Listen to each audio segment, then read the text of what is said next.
안녕하세요. 머릿말을 보면요, 비교철학, 베임의 비교철학 머릿말을 보시면, 비교철학은 여러 가지 문제를 발견하고 해결하는 풍요성을 가진대요. 그러니까 한 가지 전통의 철학만 보는 것보다 그 서로 다른 동서양의 다른 철학들을 비교함으로써 뭔가 차이점이나 뭔가 모순점이나 이런 것들을 통해서 새로운 것들을 이제 발견할 수 있는 거죠. 그래서 이제 새로운 비교로 발생한 새로운 통찰력, 비교를 통해서 다른 것들을 어떻게 하면 아울러서 볼 수 있는 관점이라던가, 아니면은 비교하기 전에는 알 수 없었던 A 관점, B 관점이라는 관점의 구분이라던가 이런 것들을 좀 생각할 수 있게 되죠.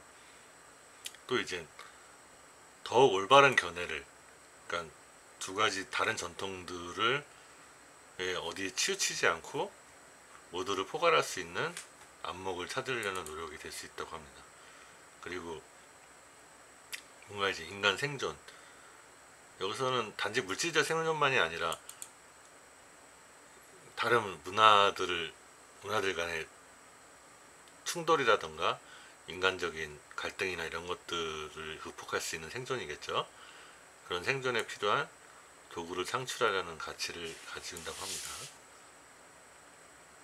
그래서 비교 철학은 각기 다른 철학에 대해 더욱 완전하고,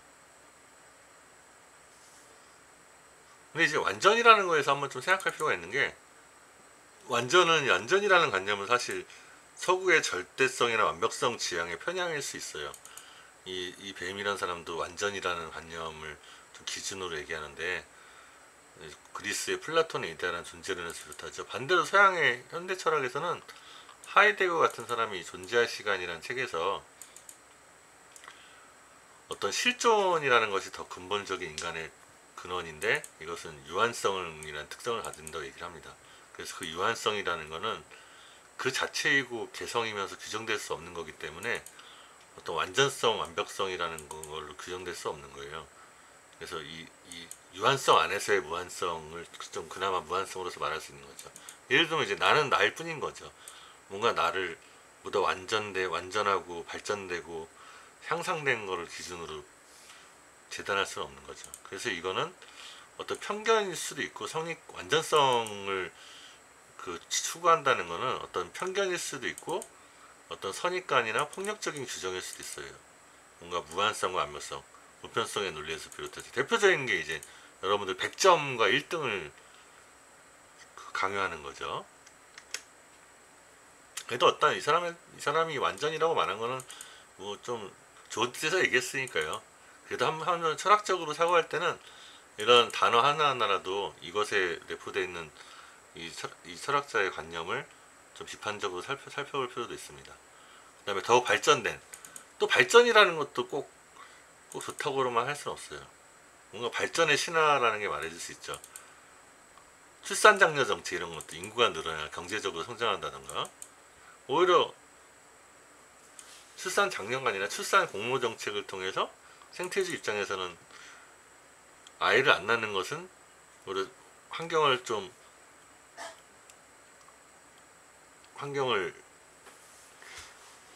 지키는 걸 수도 있고, 꼭 아이를 꼭 낳아야 된다는 보장은 없죠. 여성이 애 낳는 기계도 아닌데요. 그 경제 성장만이 우리가 꼭 좋은 거라고만 할 수는 없지 않습니까? 경제 성장 때문에 이렇게 인간성이 파괴되기도 하고 경쟁이 심해지고 환경이 파괴되기도 했는데요. 이거에 대한 그래서 비교 철학을 이 사람도 좀 옛날 사람이라서 뭔가 이제 완전하고 발전된 이런 성장을 추구하는 것 같습니다. 뭔가 이 사람이 서로의 차이를 수용하자는 자기 입장하고 좀 모순되는 주장이기도 해요. 그 다음에 이제 포괄적인 학문에서 철학은 철학적, 사회적, 생물학적, 물리적 학문의 문제와 결론을 포용한대요. 네, 이런 것들이 어떤 방향을 지시해주는 거죠. 다 대답을 내리진 않아요. 그러니까 뭔가 철학은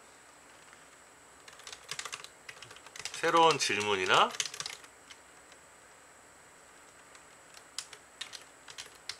방향을 암시하는 지문을 생산한다고 할까요? 이런 의미에서 이제 포용한다고 할 수 있겠죠. 비교 철학의 성격.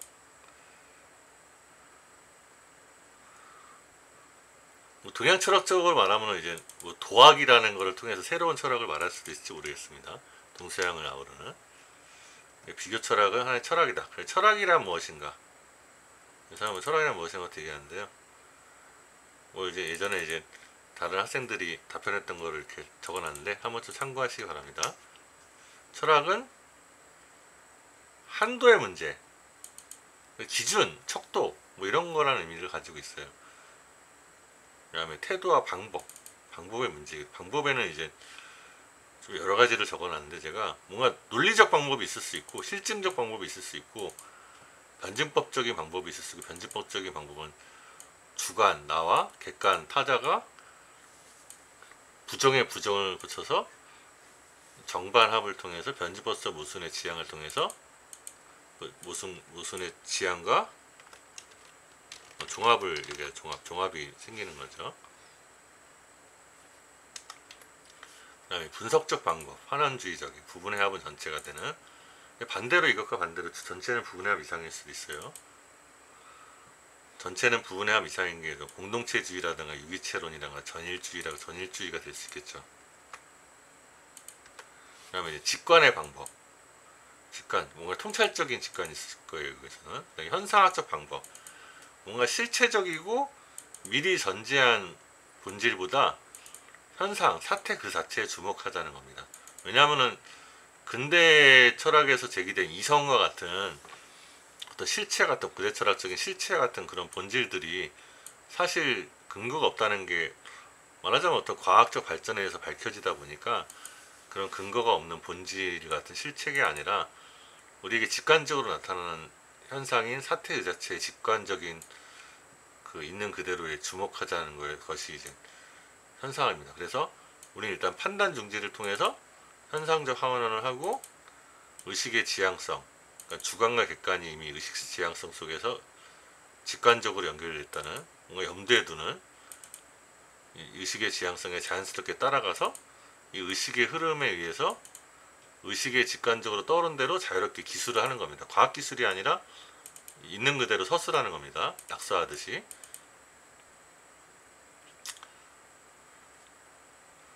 말하자면 뭐 고체역학이 아닌 비선현역학, 유체역학 같은 것도 뭐 이것에 해당할 수 있어요.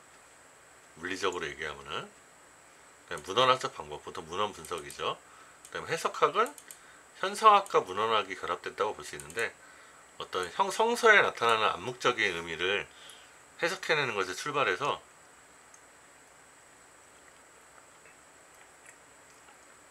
현상학적 해석학이라는 하이데거가 말한 우리의 어떤 실존의 현상을 해석해내는 방식으로 해석학을 진행하는, 나중에 이제 철학적 해석학과 문헌 해석학으로 발전하고, 또 이제 역사주의적 방법, 역사적인 추이라든가 통찰 교훈을 통해서 이제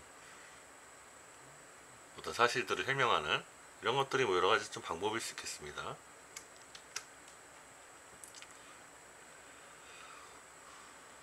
그 다음에 행위, 뭐 행위는 어떤 수양과 관련된 도덕, 윤리학일 수 있겠죠. 행위는 일종의 이제 윤리학, 도덕 철학의 문제일 수 있어요. 행위는요.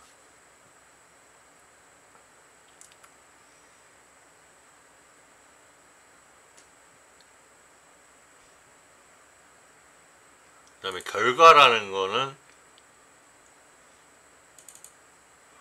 공리주의처럼 이제 어떤 도덕적 선택이, 어떤 행위가 최대 다수의 최대 행복이라는 효과를 일으키는 것을 기준으로 삼아서, 결과를 기준으로 삼아서, 유용성을 기준으로 삼아서 철학을 하는 거죠. 현대 프라그마티즘이라는 실용주의도 좀 일종의 이 결과를 중심으로 생각하는 거라고 할 수 있겠습니다. 그래서 이런 6가지 근본 요소를 갖고 있다고 합니다.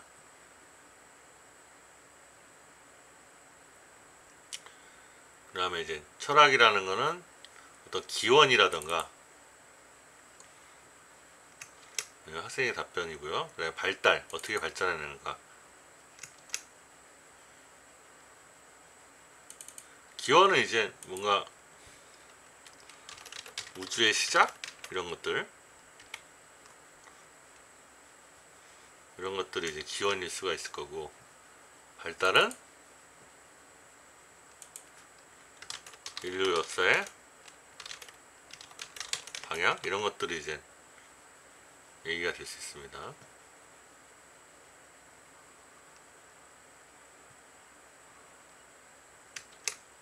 그 다음에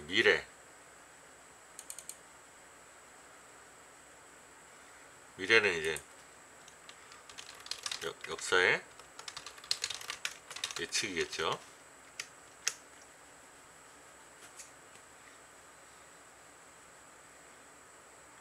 그 다음에 자아에 대한 문제.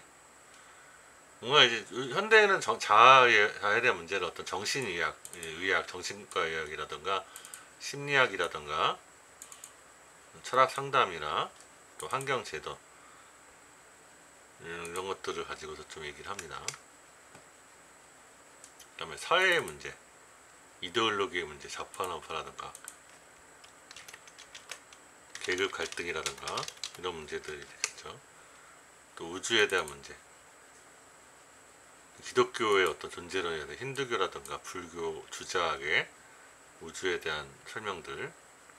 그 다음에 이제 한국의 이제 근대 신종교에서도 우주에 대해 설명을 하죠. 형이상학적인 어떤 체계의 정합성을 가지고서 설명을 하는 거예요. 신앙의 방식으로 말하기도 하고 믿음의 방식이나 계시 체험 간증으로 말하기도 합니다. 그 다음에 대부분의 사람들이 성숙하면서 갖게 되는 자연적 및 인위적 상호관계에 대한 문제, 어떤 미디어나 언론, 신문방송, 광고학 이런 것들이 얘기가 되겠죠. 그리고 이제 이런 것은 대표적인 게 정치학이 빠질 수 없죠. 사회학. 그다음에 지식의 문제는 인식론, 어떻게 알 수 있느냐, 논리학, 과학철학, 언어철학,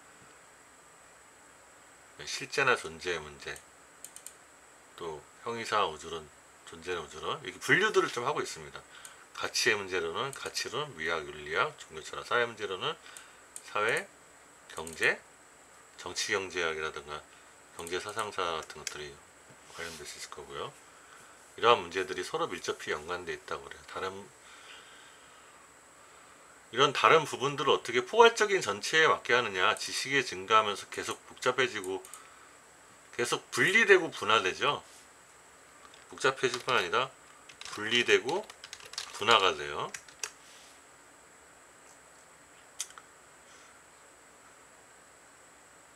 그러나 이러한 시도는 그 자체의 문제로부터 나온 거죠. 어떤 인간의 존재라든가 생명이라든가 자연이라든가 우주, 인간 삶에서부터 실존으로부터 나온 거라고 할 수 있어요. 또 삶을 이해하려는 인간의 자연적인 욕구라고 합니다.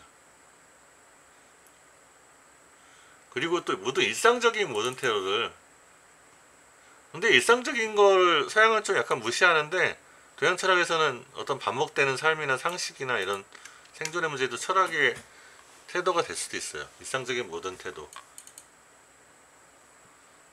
하이데거한테는 죽음을 염려하지 않는 태도, 이거는 하이데거한테서 비판하지만 죽음을 염려하지 않는 태도가 꼭 나쁜 것만이라고 볼 수도 없어요. 이거는 이 사람의 입장입니다.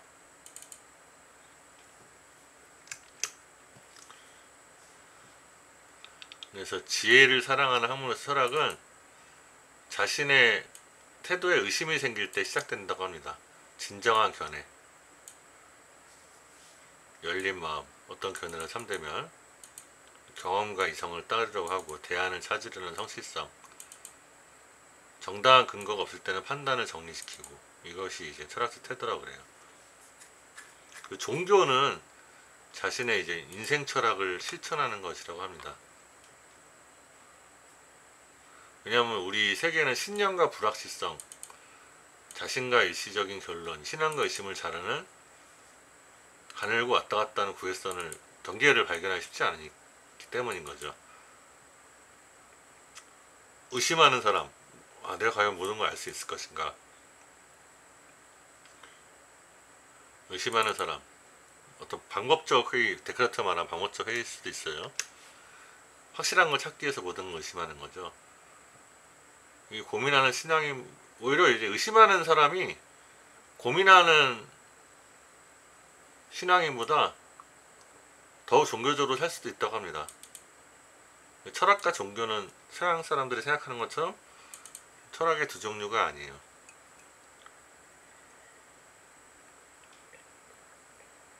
그 철학이라는 것은 힌두교인들이 생각하듯이 종교하고 구별되는 것도 아니에요. 철학도 오히려 종교적인 활동일 수 있을 거고, 철학은 더 잘 살기 위하여 이해를 추구하지만 종교는 그 이해한 것을 직접 사는 것이라고 할 수 있습니다.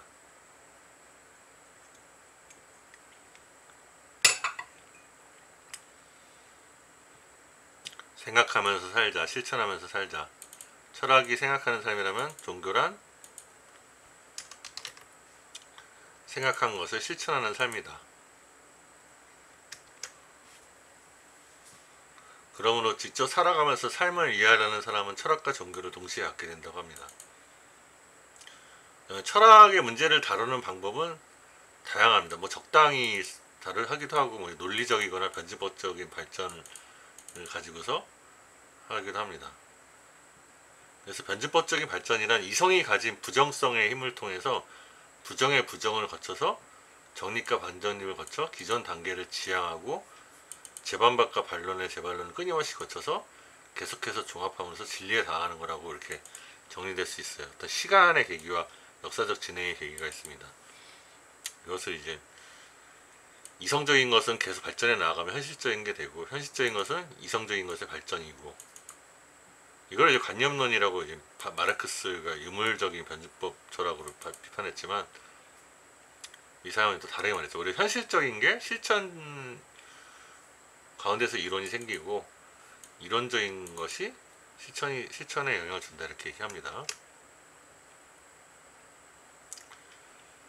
그 다음에 철학적 문제를 다루는 정신적 행위로는 사물이 과연 보이는 대로인가, 사물을 이제 물 자체라고 할 수도 있고, 보이는 대로인 현상, 불신자의 단계, 그래서 또 철학과의 강의, 여러분이 수업 듣는 철학과의 강의나 철학학회라든가 국제회의나 전문적인 협회에서 사물이 과연 보이는 대로인가라는, 이렇게 진짜 의심을 품는 거죠. 죽음을 때까지 계속된다고 합니다. 여기에 대해서 이제 죽음의 선고, 불안, 죽음이 나한테 와닿으면서 불안이 생기고 삶의 결단을 통해서 비본래적인 삶이 본래적인 삶으로 결단이 이루어지는 것도 여기서 좀 나올 수도 있어요. 그 다음에 이제 철학적인 문제에 대해서 철학적인 태도와 철학적인 방법으로 얻은 결론은 철학에 대한 원론적인 얘기를 좀 하고 있어요. 그래서 이런 것들이 이제 철학의 결론, 행위, 방법, 태도 문제가 개인 사회 문명에 미치는 영향이 철학에 되게 중요한 부분이라고 합니다. 뭔가 이제 가치관을 제시할 수도 있고, 세계관을 제시할 수도 있고, 이데올로기를 제시할 수도 있고, 공산주의나 사회주의는 뭔가 사회 실제는 입장일 수 있고, 자본주의나 개인주의는 사회 명원론적 입장일 수 있고,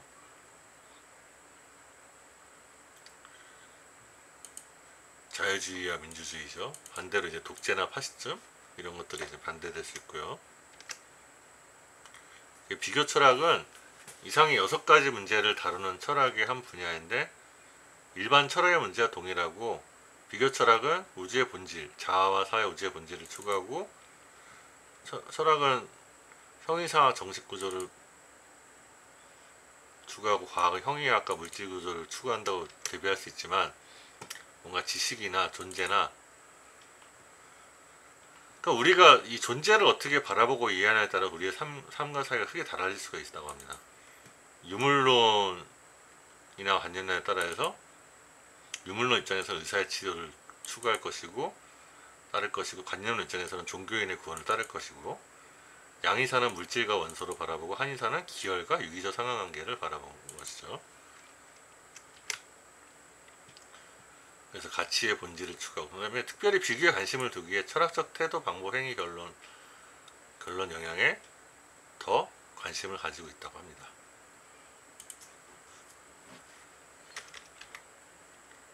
네, 이 정도 알아봤고요. 다음에 또 이어서 B를 좀 B 부분의 비교차랑은 비교하기라는 부분을 좀 다뤄보도록 하겠습니다. 감사합니다.